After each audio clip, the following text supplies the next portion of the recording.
Okay, I'm here in the Luan gallery with Stephanie. Or is it Steph? Whichever. Mel French, Between a Rock and a Hard Place, written on the wall. Okay, so that's the beginning. And this is Mel's first exhibition to be showcased. I like that. I like trees inside the buildings. Because I've got this thing in my head like that the trees were here before the buildings. And that looks like a baby hanging upside down from the tree. What's the baby made of? The baby is made of, it's a wax baby. Wax? As you can see. Wow. But it was made with, it was first modelled in clay from the images of the artist's friend's newborn baby. And then a mould was made from using the clay model, and then it was cast in wax from the mould. And as you can see, the speckled effect, it was kind of put together, and it was continuously, kind of little flecks built up to make the model. And like little wafers of wax. Basically that. And I'm just kind of wondering what it says to me, like to see a baby. The baby, it looks as if it's falling out of the tree. And you kind of wonder what a baby was doing up there in the first place.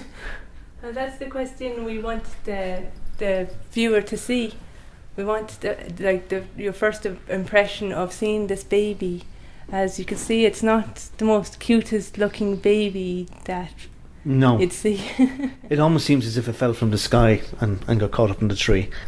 But there's a bit more to this tree. This tree was originally in Mel's garden, and she watched it and she put the baby in the tree for while it was there, and a load of birds started to build their nests around the baby in the tree, which she thought was really remarkable. And she saw it over time. She saw the birds grow up and build their families, and the little fledglings fly off eventually. And then over time it died. The tree died, and the birds had left the nests or had left the tree.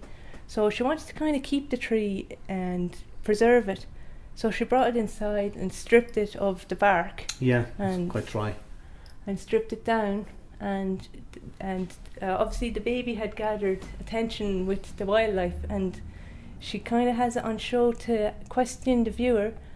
Would you save a creature in need if you saw it in need? Well, I suppose it's very topical now with the refugee crisis from Syria and that image during the week of a little baby face down on the beach in Turkey.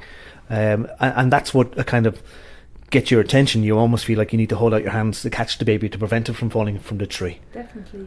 And just by the way the baby is naked as well, you'd kind of be worried, is it cold, is it exposed to the elements?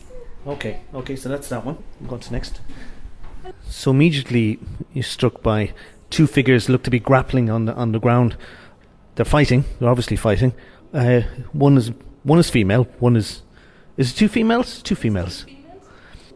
It looks very unusual because it's not the kind of thing you'd expect females to be physically aggressive. And then the other thing is that they have no hair, so in a way it takes away from their character, their personality. And there's an absolute look of anguish on one face because the fingers of one person is pushed into the face of the other person, and then this particular person has fingers pushed into her skull, and she's trying to suck on the nipple of that one. So, I mean, it's difficult to imagine what this suggests. It's almost like one person is reluctantly allowing the other to breastfeed. That's a correct assumption, a very good observation you've made there. It's called permeo, which means penetrate or pass through, and it uses breastfeeding as a metaphor to describe give and take between humans and to describe the notion of what is too much. Yeah, and they're both obviously adults as well. Probably not too young looking either. I mean, just if you kind of look at the state of the feet, they look like a kind of an older person's feet. So it's not as if you were nourishing a baby. Yeah. So it's give and take between human beings. So it's fascinating. It's interesting. Well, it's open to interpretation. They're not any person in particular. All of us have our own inner demons that we want to get rid of, and want to kind of stop the taking advantage of other people. Okay. Okay. So this next one, it looks like a collection of heads on the ground, and they're all looking up to a blanket. It looks as if it's suspended over the top, but it's almost as if it's like people they look to be drowning, they look to be choking, the way that the tongue is out of the mouth. It looks as if they can't get enough air in, and even some of the other faces haven't got as much detail. They seem to be almost as if they're deeper in. So I would imagine that these are people who seem to be trying to live, even the expressions on their foreheads, they're very wrinkled, and it's as if they need to get up there to the blanket. That looks very much like a baby's blanket to me.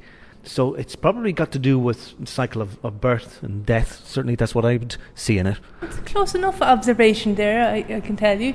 That blanket was originally Mel's husband's christening blanket. And it's used to decipher the parent figure in a person's life. And all of the heads down here with their mouths gaped open are depictions of when you see a bird, like a nest of birds waiting to be fed. Yeah. By their beaks open. Their beaks open. Food. And they're waiting for the parents to come and feed them. And it's kind of where Mel gets into the whole psyche of the adult child who's still being parented or mothered by their parent, and they're still dependent on their parent. Yeah, because they look very much to be adult heads, but in a way like little birds. To have their eyes closed, as if they're totally dependent on what comes from above. Okay, we'll go on to the next piece. I find this disturbing because it's two children's chairs, very much old-fashioned chairs. There's woodworm in one of them. They're both shades of blue. One is a kind of a baby blue, and the other is a royal blue. So they're not in the best of condition. But there looks to be what it looks to be a fetus. But it looks to be a fetus of a child. One on the baby blue, one on two on the other one. But it also reminds you of birds in the nest.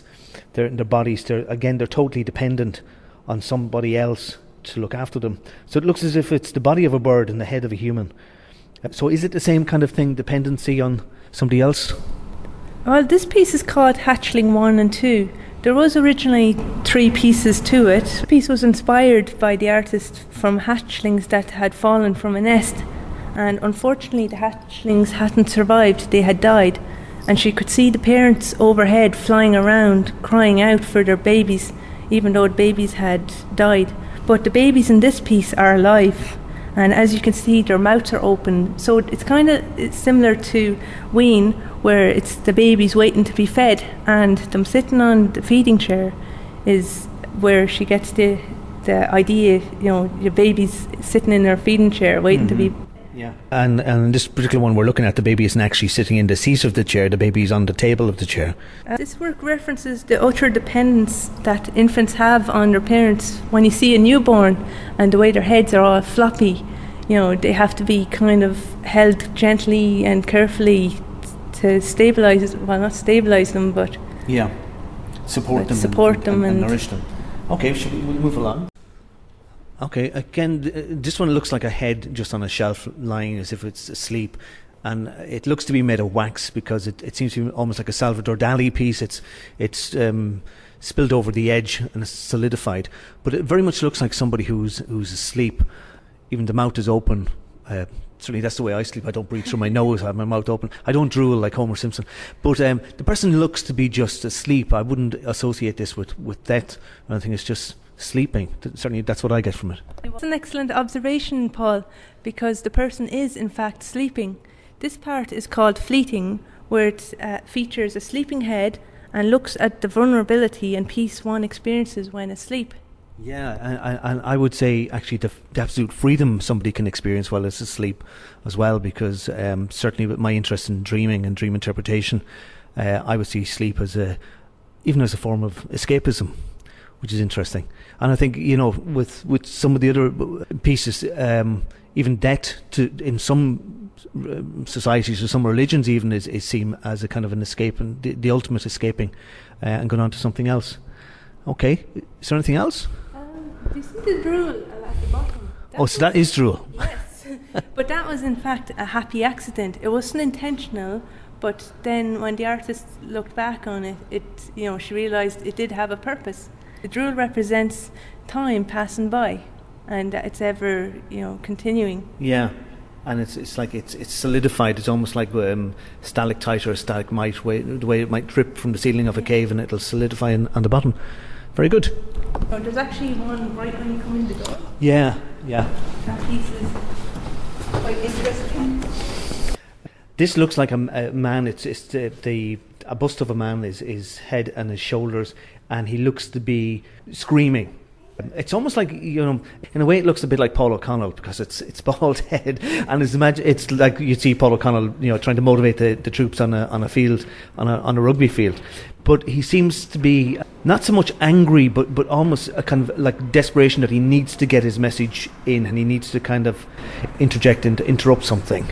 So. Well, that's the name of the piece here. It's actually called Interjection. Oh, okay. And it's capturing an emotion frozen in time. It looks at someone experiencing great anguish or pain, and as you described there, the face is clearly. Yeah, you can see the sinews in the neck, the muscles in the neck are raised as well. Okay. This has another look at psychological conditions. Anger, rage, and screaming are often symbols of dementia, hysteria, or intermittent explosive disorder, anxiety, both bipolar disorder, chemical dependencies, and psychotic conditions. Okay, very good. So where next? Inside here, we have a few more. Oh, okay. Looks a bit like dog hair in a not a vase. What would you call that? Kind of bell jar. Yes, it looks like hair. Bristle or whatever. I don't. And it's gone around in a circle, almost like it was like a candle holder or something. So I don't know. To me, I would say like preservation, because I know hair is one of the last things to disintegrate. Hair can be preserved for hundreds of years, and if you kind of put something under a jar, you don't want it to kind of exposed to the outside. Very close there with your observation. The little pieces of hair that you see are actually nests of hair. Nests of hair, right? And okay. The hair is an important kind of factor in the artist's work because it's from her two children, her two boys, for each piece. Interesting. And the nest is seen as a place where you're secure, you're safe. A place of refuge. It's your home. Yeah. And it's like going back to the animal zoomorphism, which you describe, a nest is a bird's home. It's where they're safe, yet at the same time it's delicate and fragile. Yeah. So the bell jar is used as the sort of protection that protects the home. Okay, interesting. So we're going to this next piece, and it looks like a woman who was projectile vomited out on the floor. The piece on the floor looks like a very fat lady, naked on the floor, no arms. So again, that symbol of almost helplessness, being dependent. So it's probably about birth, even though it's projected out of the mouth. But it's kind of like out of one human being comes another human being, and it's interesting because the human being on the floor almost looks older than the human being that's on the platform. So it's kind of like a reversal of roles. So am I right with the vomiting? You're very right with the vomiting. This was actually Mel's college piece, her master's piece in college in the New York Academy of Art, and it won the Prince of Wales fellowship for her. I can see why. It's very interesting. This piece is called Relative Distance, and it's about purging oneself of negative behaviours, feelings or actions in order to move on. Right. So the person on the floor depicts a big dollop of like negativity. Her negative personality that she might have had. She's trying to get rid of it. It could be an addiction like smoking or drinking. It could even be a self-image, self-concept, because sometimes we kind of see ourselves very negatively, like we're fat or we're not, we're bald or we're not good enough. So certainly the figure on the floor looks to be ugly, for want for better adjective. So we move on down here. It's very interesting. Seems like a black woman with a dog head, and there's a bowl of black liquid, and then it's called Black Dog, and it's plaster, pigment and steel, nylon and enamel, and over it there are tuning forks suspended. Okay, so what would I make of this? I'm not quite sure. I mean, it looks like almost black. It depends on what black means to you. Black can be negativity. It can also be kind of private, because black doesn't reflect any light. It just seems to absorb light. But it might be in getting rid of the negativity, because black can be associated with negativity in the bowl. I don't get the impression well, not necessarily that the dog or the woman in this is going to necessarily drink from the bowl, but again, maybe putting the substance in the bowl. And the tuning forks have got to do with music and sound and maybe a higher vibration. What do you think? Well, to begin with, it was Winston Churchill that popularised the phrase black dog to describe bouts of depression. And this piece is where it's looking back at, the black dog of depression. And back in the day, where you see the enamel bowl, that was used by doctors. So there's a surgical feel to that. Okay. And the tuning forks were used by doctors to determine mental conditions in patients back in, well, I don't know if they still use it nowadays. I assume that they do. Okay. But as you can hear, not the tuning fork. That wasn't great. Try again. And hold it up to a patient's ear to see what their reaction to the tuning fork would be.